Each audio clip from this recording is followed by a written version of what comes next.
اور اس کے بعد نبیین اور کتب کا جو ذکر کیا وہ اس طریقے سے کہ ملائکہ میں سے کچھ ملائکہ کی ڈیوٹی وحی لانے کی ہے اور اسی وحی کو کتاب کہا جاتا ہے.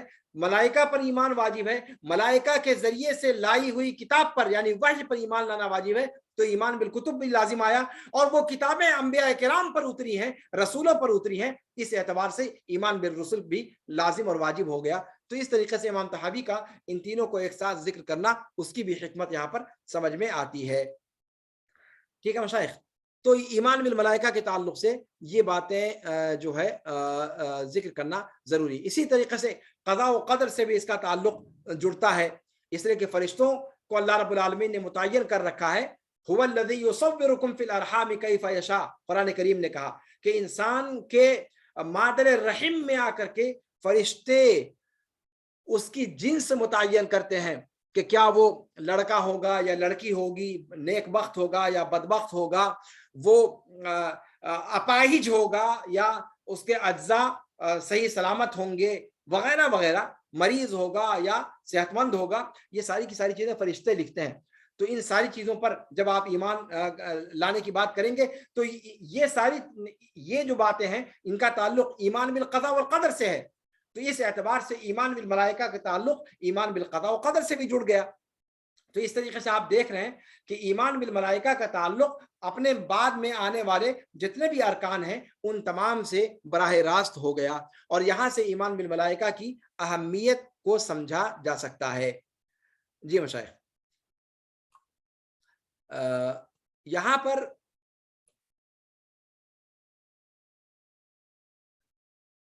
ایک چیز یہاں پر یہ بعض علماء نے اٹھائی ہے کہ فرشتوں میں اور نبیوں میں کون افضل ہے, نبی افضل ہیں یا فرشتے افضل ہیں؟ حقیقت یہ ہے, امام ابن ابی العز رحمہ اللہ نے بھی اس بات کو کہا ہے کہ زیادہ بہتر یہ ہے کہ اس قضیے کو چھیڑا ہی نہ جائے, اس میں انسان داخل ہی نہ ہو. امام ابن تیمیہ رحمہ اللہ نے فرمایا کہ میں یہ سمجھتا تھا کہ اس طرح کے مسائل کو چھیڑنا یہ بعد کے لوگوں کا معاملہ ہے, یہاں تک کہ میں نے قدیم کتابوں کے اندر بھی اس چیز کو دیکھا کہ اس پر جو ہے بحث موجود ہے. امام ابن تیمیہ رحمہ اللہ نے فتاوی ابن تیمیہ میں تقریباً 40 صفحوں پر اس کی بحث کو تفصیل کے ساتھ ذکر کیا ہے. لیکن یہ ہے کہ حقیقت میں ہم لوگوں کو اس حوالے سے یہ ذہن میں رکھنا چاہیے اجمالی طور پر کہ فرشتوں اور نبیوں کے مقابلے میں جب تفضیل کی بات آئے گی تو یہ کہنا درست ہے کہ یہ کہنا کہ فرشتے انسان نبیوں سے بہتر ہیں یہ قول درست نہیں ہے. اور جمہور اہل سنت کا قول یہ ہے کہ انبیاء اور جو مومنین میں سے نیک لوگ ہیں یہ فرشتوں کے مقابلے میں افضل ہیں, لیکن اس کے اندر مزید تفصیل کے اندر انسان کو نہیں جانا چاہیے. جی, اس کے بعد آئیے اگلا جو مرحلہ ہے اس کو ذکر کرتے ہیں. ایمان بن نبیین کا ذکر کیا. ایمان بن نبیین کا جو تذکرہ آیا, ایمان بن نبیین یعنی اللہ کے رسول اللہ رب العالمین کے جتنے بھی انبیاء کرام آئے ان پر ایمان لانا یہ واجب ہے, یہ ایمان کا رکن ہے. یہاں پر نبی اور رسول کے درمیان لوگوں نے ذکر کی بحث کہ کیا رشتہ ہے نبی اور رسول. ہر نبی رسول ہے یا ہر رسول نبی ہے؟ کہتے ہیں کہ ہر رسول نبی ہے. جب ہم کہتے ہیں کہ انبیاء کرام پر ایمان لانا ضروری ہے تو رسولوں پر ایمان لانا اپنے آپ اس کے اندر شامل ہو گیا. یہاں نبیین کا ذکر کیا ہے امام طحاوی نے, رسول کا ذکر نہیں کیا ہے. ٹھیک ہے, جب نبی کہا جاتا ہے تو اس کے اندر رسول دو اعتبار سے داخل ہوتے ہیں. اس اعتبار سے نمبر ایک کہ ہر رسول جو ہے وہ نبی ہے, لیکن اس کا الٹا نہیں ہے, ہر نبی رسول نہیں ہے. تو جب ایمان بن نبیین کی بات کہی گئی تو اس کے اندر رسول بدرجہ اولا شامل ہو گئے. اور دوسری بات یہ, قرآن کریم کے اندر رسولوں کو بھی نبی کے نام سے ذکر کیا گیا ہے. قرآن کریم میں اللہ رب العالمین نے کیا نام ہے محمد صلی اللہ علیہ وسلم کو, ابراہیم علیہ السلام کو, لوط کو, نوح کو, داؤد کو, سلیمان کو, ایوب وغیرہ کو جو ہے ذکر فرمایا ہے اور ان کو سورہ انبیاء کے اندر ذکر کیا گیا ہے. ٹھیک ہے, سورہ انبیاء جس کا نام ہے سورت کا, اس کے اندر اکثر و بیشتر جن لوگوں کو ذکر کیا گیا ہے وہ رسول ہیں. اس کا مطلب یہ ہے کہ رسول نبی کے اندر داخل ہیں. تو اس اعتبار سے نبیین کہنا یہ جو ہے اس رسولوں کو بھی شامل ہے. زوم کی دوسری نشست بھی ختم ہونے کو آئی اور مجھے لگتا ہے کہ اب گفتگو کو طول نہیں دینا چاہیے. جو گفتگو اور باقی رہ گئی ہے ایمان بالنبیین کے تعلق سے, اگلے درس میں انشاءاللہ اس کو مکمل کریں گے. ہذا وصلی اللہ وسلم علی نبینا محمد وعلی آلہ وصحبہ اجمعین, والسلام علیکم ورحمۃ اللہ تعالی وبرکاتہ.